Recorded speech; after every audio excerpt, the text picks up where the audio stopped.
If you want to get more organized, or maybe you just want to switch things up in regards to scheduling, planning, this video is for you.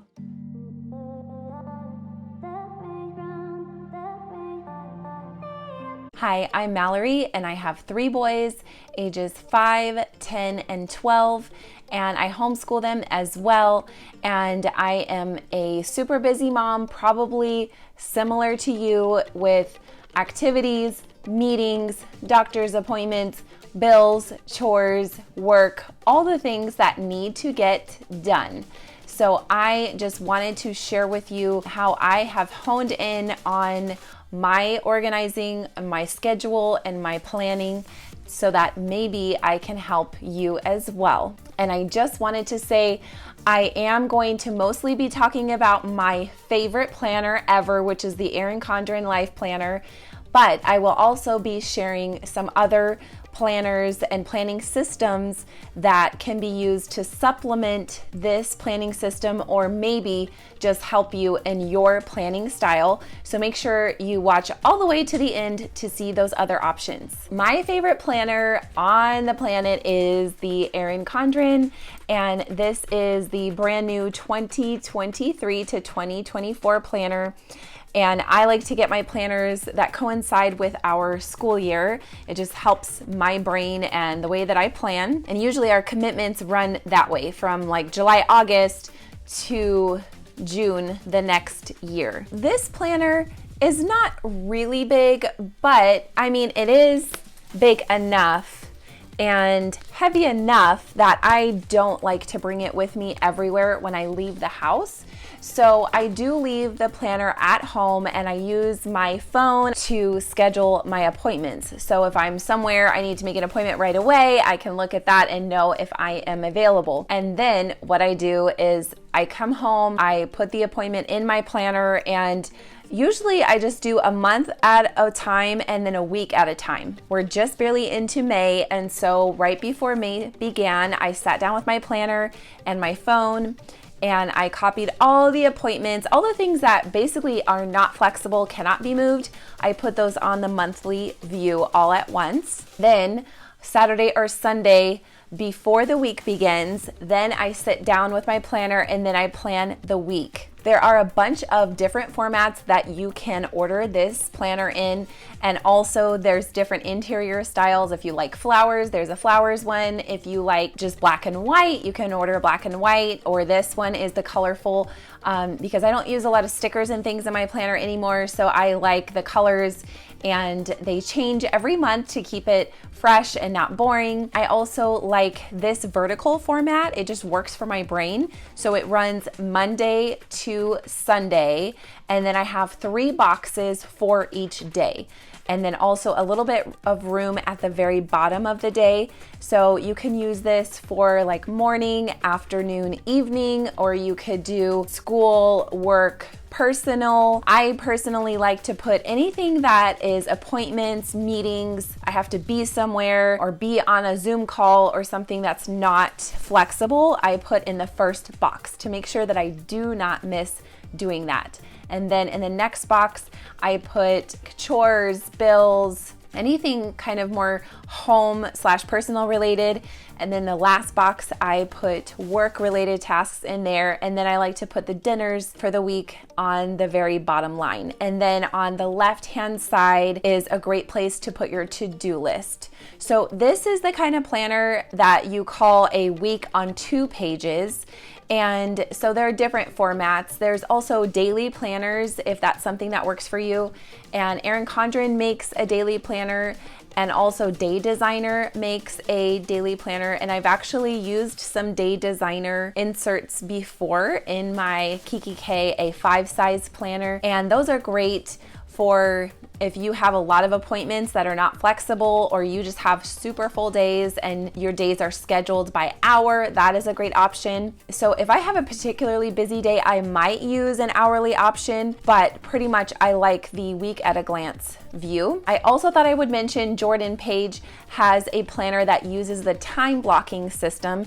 So if you've never heard of time blocking, basically instead of scheduling things by the hour, you have a set block of time that you've set aside. So you might have a breakfast block from 6 a.m. to 9 a.m. and then give yourself certain tasks to do, like get ready for the day, maybe exercise, do your devotion, make your bed, make your kids breakfast, unload the dishwasher, start a load of laundry, like those sort of things. Because if you are like me and you don't work outside of the home, then it can be a little bit of a challenge switching and trying to get all those things done, because our schedule is more flexible, but we don't have any less tasks on our plates. We still have to get a lot done. So it takes more self-discipline and self-scheduling to get those things done. So that's the good thing about this time blocking concept, is that, okay, I have to get as much as I can done in this time block before I go to the next one. So then after the morning block of 6 a.m. to 9 a.m., you might have a 9 a.m. to 12 p.m.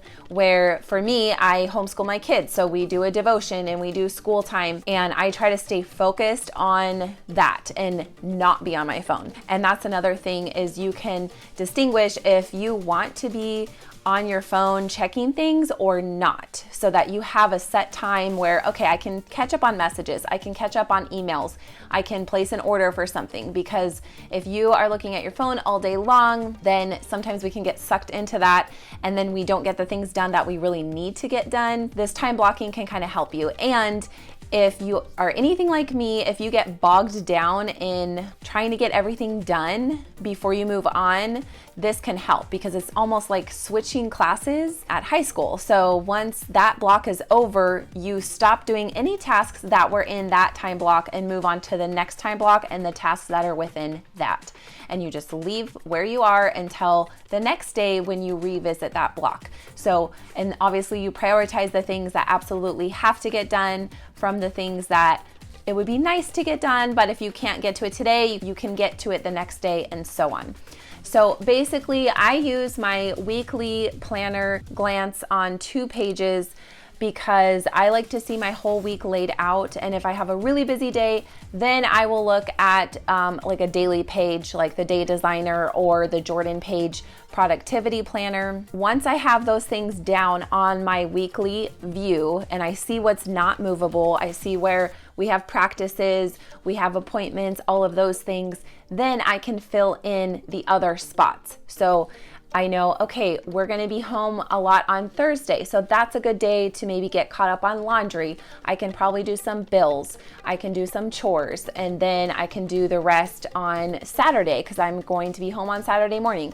And then also, once I know all of that, then I can plan our dinners. So if we have a day that is going to be particularly busy, that might be a day where we have to get takeout, or maybe I can throw something in the crock pot. However it works for your brain, I just recommend starting with the inflexible items, put those on your calendar, then fill in your household tasks. If you plan your meals ahead, that really helps with using the food that you have, not throwing out as much food, and saving money because you have a plan for your meals. And also the night before, sometimes I will use my phone, open up the Notes app, and then I will try to have some sort of a rough plan of how my day should go. So if I have to be at co-op, for example, at 10 a.m. and we have to leave the house or start packing up the car at 9:30, I can just work backwards from there and know, okay, I need to be up at this time to get all these things done. And if there's anything that I have to do the night before to make my morning run more smoothly, then I will do that. And for a little while, I was using a Kiki K planner, which looks like this.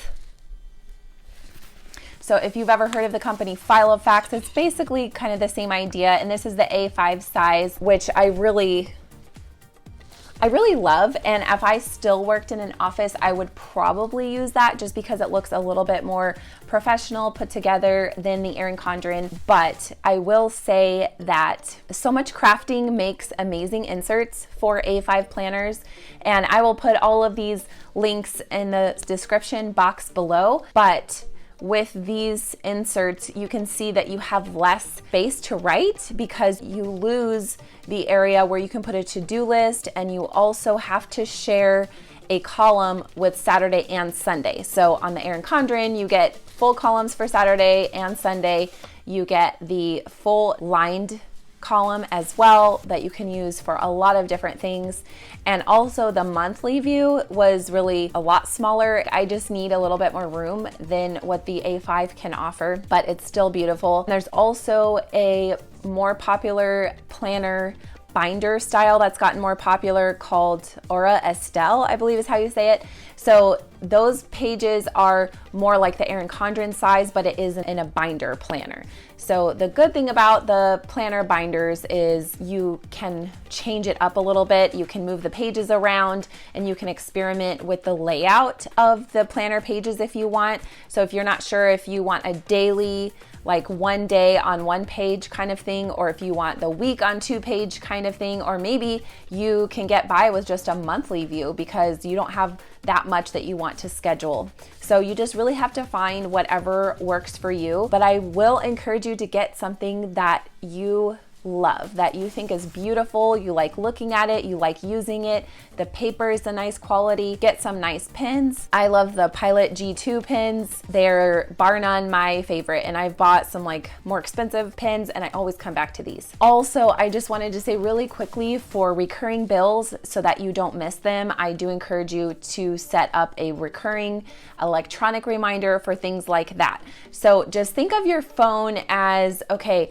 this is the appointments and the bills, so I don't miss them. I will get a reminder even if I neglect my paper planner, and then the paper planner helps you fill in your days once you know when you have time of the more flexible things. A planner is just to help you feel more organized, tell you how to focus your time and when, and also it helps you to say no to things that might pop up when you see, okay, you know what, my schedule is full. Once we can see what really has to get done, then we can more easily let go of the things that we simply don't have time for. They're just less important in this season of life, and there's nothing wrong with that. So ultimately, you just have to find what works for you personally, what works for your brain. And I encourage you, if you want to experiment with a new paper planner, if a company has a free printable, and I believe Day Designer has a free printable, but even if they don't, you can just take a piece of paper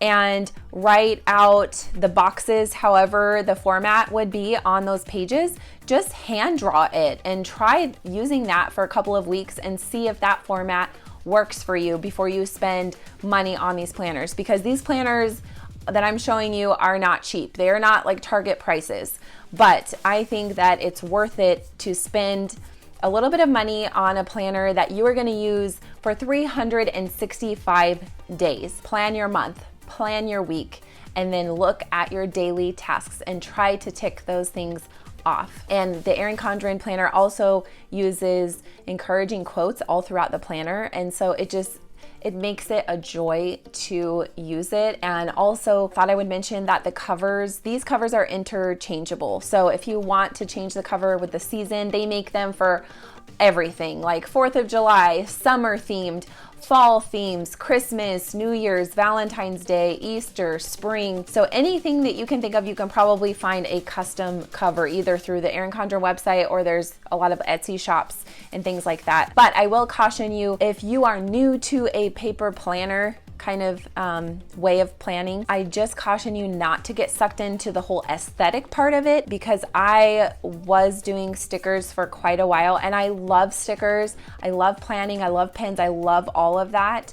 But I realized what was happening was I was spending more time on how my planner was looking as opposed to how much I was actually getting done. And that's really the purpose of a planner, right? Is to make sure that we are not missing appointments, that we're staying on task, that we're getting things done. And what the planner looks like as far as spending time stickering it is not as important.